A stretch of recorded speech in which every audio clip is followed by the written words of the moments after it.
মাদারীপুরে বেড়েই চলেছে হাম আক্রান্তের সংখ্যা। জেলার বিভিন্ন হাসপাতালগুলোতে হামের লক্ষণ নিয়ে চিকিৎসা নিচ্ছে শিশুরা। খোলা হয়েছে বিশেষায়িত ওয়ার্ড। এরই মধ্যে এক শিশুর মৃত্যু হওয়ায় অভিভাবকদের মাঝে দেখা দিয়েছে আতঙ্ক। সাধ্যমতো সেবা দেয়া হচ্ছে দাবি জেলা সিভিল সার্জনের। 3 মাস বয়সী আদিবা মারা গেছে হাম আক্রান্ত হয়ে। বুকের ধনকে হারিয়ে পাগল প্রায় বাবা। চিকিৎসকের বিরুদ্ধে অবহেলার অভিযোগ স্বজনদের। নিরামিন ডাক্তার আমার রিফার করছে, ভাই আমরা ঢাকায় চলে যান। আমি ঢাকায় চলে গেছি। ঢাকায় আমি 3-4টা হাসপাতাল ঘুরছি, ঘুরে আমি আমার নাতির ওখানে চিকিৎসা করছি। আমার নাতির হায়ার সাত মৃত্যু। মাদারীপুরে হামের সংক্রমণে জনমনে বেড়েছে উদ্বেগ।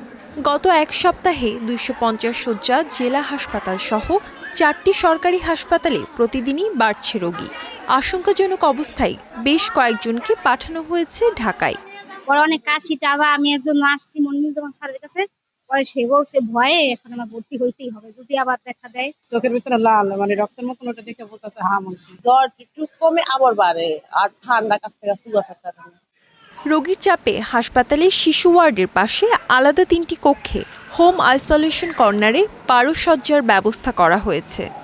আমরা হামের জন্য একটি আলাদা আইসোলেশন ওয়ার্ড আগেই করেছি এবং সেখানে যথাযথ আমাদের যে কনসালটেন্ট মহোদয় আছেন ওদের নেতৃত্বে চিকিৎসাধীন আছে।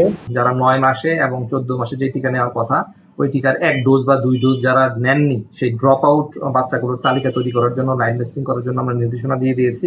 হেলথ কমপ্লেক্স সহ সদর হাসপাতালে প্রতিনিয়তই বাচ্চারা আসছেন, সাথে আমার পৌরসভাও আছে এবং সবখানে আমরা টিকা দিয়ে যাচ্ছি।